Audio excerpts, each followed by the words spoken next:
My name is Austin Hirschberger, and this is my video for AEP 858, Module 15. Section 1, this case takes place at Golden Oak High School, which serves 965 students. In the past, Golden Oak has received recognition for the highest rate of attendance in the district. However, recently that trend has changed, and 85% of the students have now missed 10 or more days of school each year. I'm the new principal at the high school and have been asked by the superintendent to address issues with the instructional program, with school attendance being the most important. The school counselor in this case has been negligible with addressing attendance issues, and teachers have been addressing the attendance without input from administration. At winter break, I identified 5 students with 10 or more absences the first semester. Those students are Karen, Tyrone, Christina, Carl, and John. I believe a school culture that values attendance needs to be established, and all stakeholders need to have a clear understanding of attendance policies and the relationship between attendance and academic achievement. Section 2, Parents Patriae allows states the authority to require parents to send their children to school. In some cases, this law has been breached by parents of chronically absent students in our school. In this case, school board policy is aligned with state law. Absences are approved for illness, death of immediate family members, inclement weather, and principal-approved absences. Students' grades are penalized for 5 or more unexcused absences. Some students have been granted approval for absences while others have not. This looks like it's unequal treatment for students, and athletes have been valued over other students, which is discriminatory. Section 3, as student absences have begun to trend upwards, staff members have shown a lack of value for student attendance and lack of knowledge in regards to the school's attendance policy. Known facts in the case: people, myself, the superintendent, teachers, they seem unfamiliar with the attendance policy or they just do not enforce it. The counselor, Karen, who's a junior, her academics have taken a hit due to lack of attendance. And then we also know that she was married right before school started. Tyrone is a sophomore. He has average progress academically. And then he has notes from his parents for him to miss school for a trip to DC and a trip to Canada. Then there's Christina. She's a freshman. She has a letter from her minister asking that she be excused for out-of-town church meetings. And then she missed 2 exams due to her absence. There's Carl, sophomore. Truant officer reports parents do not value school attendance, and then he has a younger brother and sister in the district. And John, the quarterback of the football team, he has a doctor's note for physical therapy. Place is Golden Oak High School. Demographics of the high school are mostly middle-income families. However, Hispanic and Asian populations have increased, creating more diversity. Program. This high school has a lot of different extracurricular activities, including sports and clubs for students to be involved.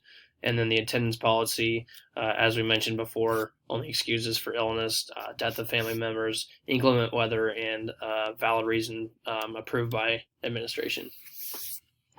Unknown facts in this case: with teachers, are they familiar with the attendance policy? We don't know. Do they have the authority to approve absences in their course?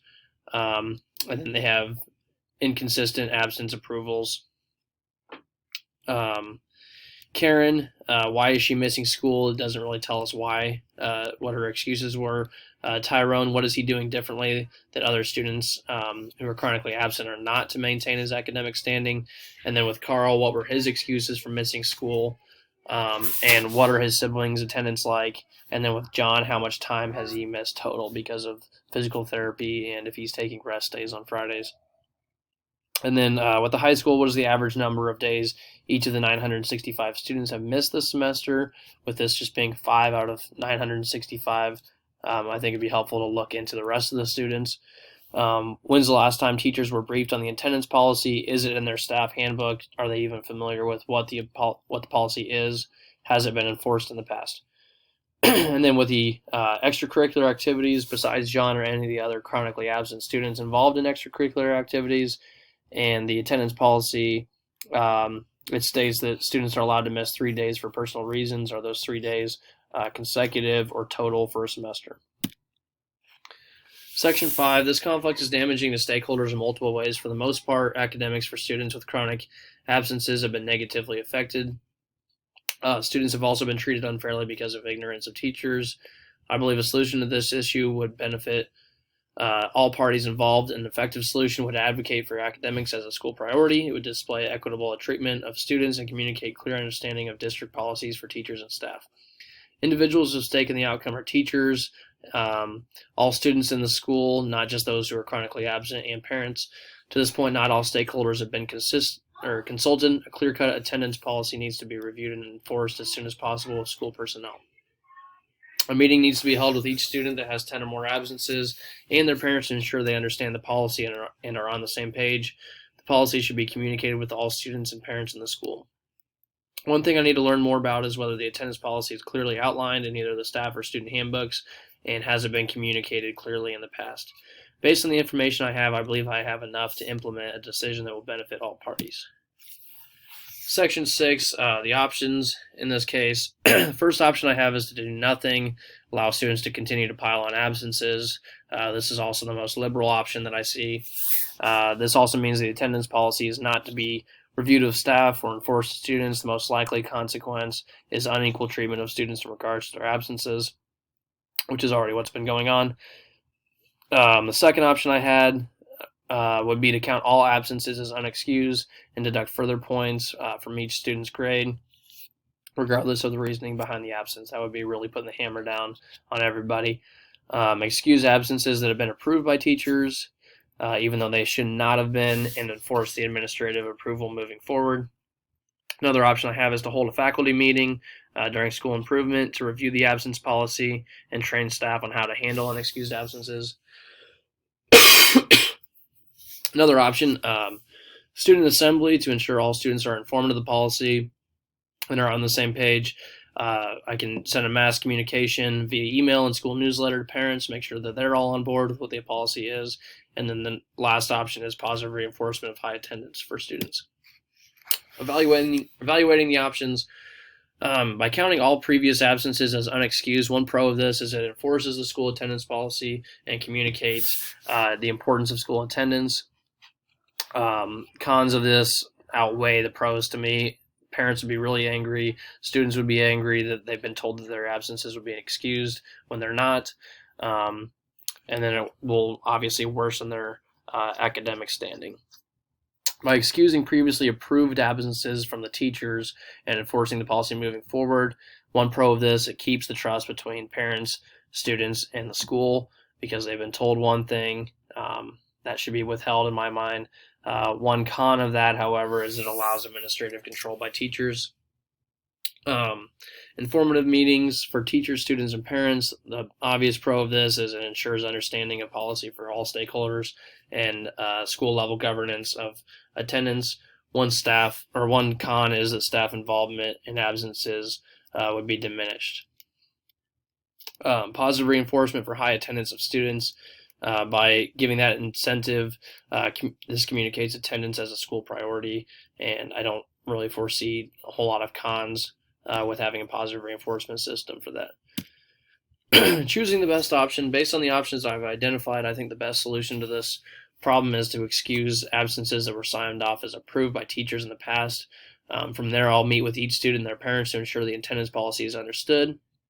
A mass email detailing the school policy will be sent to all students and parents immediately. Over break, I'll disaggregate data comparing academic standing with high attendance rating and communicate this with staff during professional development. After returning from winter break, staff will be retrained on the attendance policy and how to handle absences.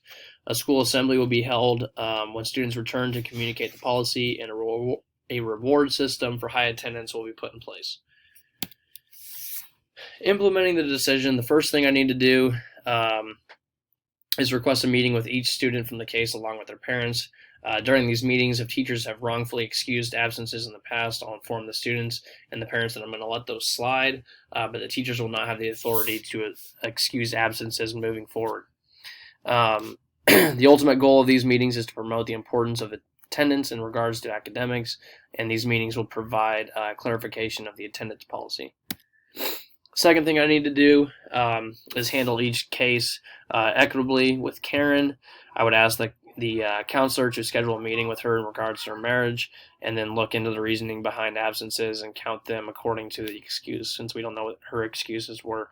With Tyrone, I would inform the parents, then the future Going on trips for work trips with his parents, those would be unexcused absences. However, because they were approved by teachers, they're going to go ahead and be withheld. With Christina, absences are withheld because the teacher approved them. Again, same thing like what happened with Tyrone. Inform her and her parents in the future there needs to be a parent's signature to attend a church meeting, not just a letter from the minister. Her parents need to sign off on it. With Carl, I would explain the Prince versus Massachusetts case and really push for his parents to value school attendance a little bit more. I would explain the parents' patriae law to them. His absences over 5 are unexcused. He has his 5 excused absences, but after that, they're going to begin to affect his grade. With John, absences for physical therapy would be excused with the doctor's note. However, absences for Friday afternoon would be unexcused. After that, I need to outline the district attendance policy via email and newsletter to parents, make sure that everybody, not just parents of these chronically absent students, that everybody has an understanding of what the policy is and what's an unexcused absence and what's not. The next thing I need to do after that is analyze the attendance data and compare it with the academic achievement, see what high attending students scores look like compared to low attending students. Another data point to analyze during this would be perceptions data. What are the perceptions of the students who are chronically absent of the school? Because if they're unhappy with what's going on in the school, it'd be important to know what areas we can fix. After that, I would communicate the attendance policy and excused absences to staff. From this point on, the school secretary will handle absences and submit a daily absence roll to me for approval. So I'll handle daily absences, not the teachers. They won't have any role with when students are absent. And then the last thing that I need to do is the student assembly to communicate the attendance policy and the importance of high attendance for future endeavors. If students want to go to college, if they want to get jobs after high school, those people are going to be looking at what their attendance ratings were. So being present really needs to be pushed to the students. And then tiered incentives will be established for 100% attendance and 3 or less absences. So reward systems for students who have high attendance ratings. All right, thank you for watching.